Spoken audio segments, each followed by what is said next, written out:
Maaf sahabat semua, saya jadi kelewatan mau menceritakan sejarah sebuah meeting rahasia di bulan November tahun 1910 yang merubah center of universe, yang merubah peta dunia dan arah dunia hingga saat ini. Oke, baiklah, saya ceritakan. Dalam sebuah pertemuan rahasia di tahun 1910 yang terjadi di Jekyll Island, di mana pertemuan tersebut terus disangkal oleh mereka yang hadir hingga 20 tahun kemudian. Hingga tahun 1930 adalah mereka, Amerika, berencana membuat sistem keuangan bank sentral di Amerika dan di dunia. Awalnya adalah kegelisahan para kapitalis atas kejadian kepanikan ekonomi di tahun 1907, di mana menurut mereka perbaikan sistem perbankan harus ditingkatkan, hingga usulan membangun central bank serta kendali atas currency diciptakan. Dalam pertemuan tersebut yang diinisiasi oleh keluarga Rothschild beserta 8 kapitalis didukung oleh Partai Republik mendapat perlawanan sengit dari para kongresmen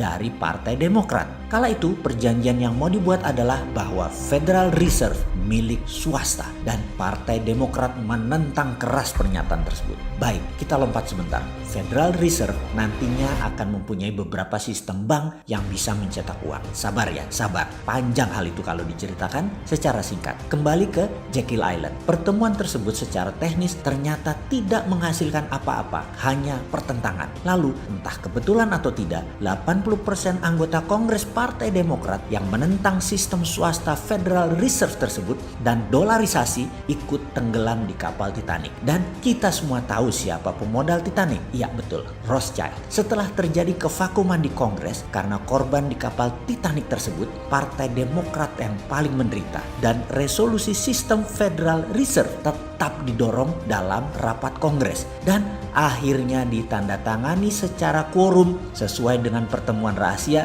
di Jekyll Island tersebut, dan semuanya yang terbanyak adalah Partai Republik. Oke, kita sudah mulai terbayang gambarannya ya. Kita lanjutkan. Kita ingatkan lagi, mata uang dunia sebelum diputuskan dalam Bretton Woods adalah pound sterling. Jadi, dolar menguasai dunia adalah grand plan 35 tahun sejak dari November 1910. Sungguh, strategi pelaksanaan atas sistem sentral keuangan tadi adalah mendesain dolar menjadi mata uang dunia, mengalahkan pound sterling, dan membuat dolar Amerika menjadi kendali dunia. Dan Perang Dunia Pertama serta Kedua secara dalam tanda petik tidak sengaja dimanfaatkan dengan cerdik oleh Amerika untuk memukul kekuatan Eropa untuk pindah ke Amerika, termasuk menggeser pound sterling menjadi dolar, mata uang dunia. Dan semua ini sesuai dengan isi dalam pertemuan rahasia di tahun 1900 tersebut. Sebuah grand plan that changed Amerika serta dunia. Sekarang menyambung informasi dalam video atau tulisan sebelum ini, bagaimana membuat Indonesia berdaulat, jadi sudah mulai terbayang. Belum? Kok nemen sih sampean ini dul.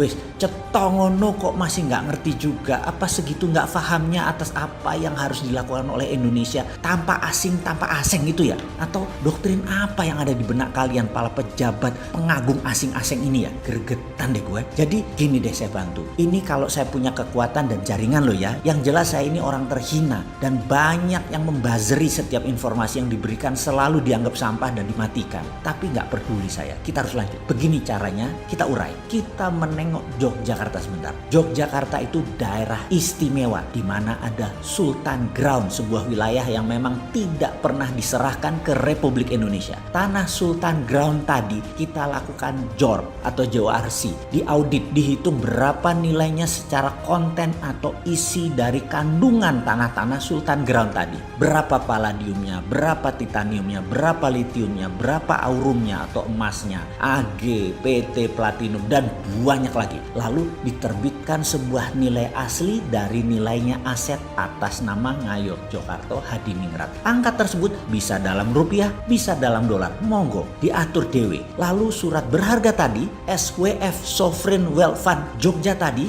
30%-nya dibeli oleh pemerintah Indonesia. Katakanlah nilainya 2.000 triliun rupiah. Dan untuk membayarnya, pemerintah Jogja memberi diskon 30%. Cukup bayar sekitar 1.400 triliun rupiah ke Mataram Jogja, Anda sudah dapat Sovereign Wealth Fund tadi. Lalu SWF tadi dipegang Bank Indonesia dipakai dengan kalkulasi present value, ditarik future value-nya hingga saat ini, katakanlah 10 tahun lagi nilainya naik 100%. Maka BI cetak uangnya 2000 kali 2, yaitu 4.000 triliun dolar. Yang 1.400 triliunnya buat beli aset SWF tadi ke Ngayog Jakarta Hadiningrat. Yang 2.600 dolar sisanya pakai untuk membangun proyek industri produktif. APBN yang diperoleh gak usah dipakai, itu untuk biaya rutin negara. Jadi dibagi dua ya, sekali lagi. Yang APBN yang 1.800 triliun tadi pakai untuk biaya rutin. Untuk membangun proyek dan industri produktif pakai SWF yang dicetak oleh BI senilai 2.600 triliun. Jadi jaminan terhadap 4.000 triliun tadi ada dua. Satu, SWF-nya Mataram Jogja, dan kedua proyek produktif industri dan manufaktur yang semuanya saya sarankan sih sebenarnya adalah untuk UKM, tapi nggak usah 80% saja untuk UKM, sisanya untuk industri-industri besar seperti BUMN. Sekarang sahabat pasti sudah mulai paham, dan pertanyaan berikutnya, kapan saya boleh sowan ke Ngarso Dalem wahai Gusti Mangkubumi? Kapan pejabat sowan ke Yogyakarta? Kita buat seperti Jekyll Island Club yuk. Mimpi lagi nih bosman, kasihan ya.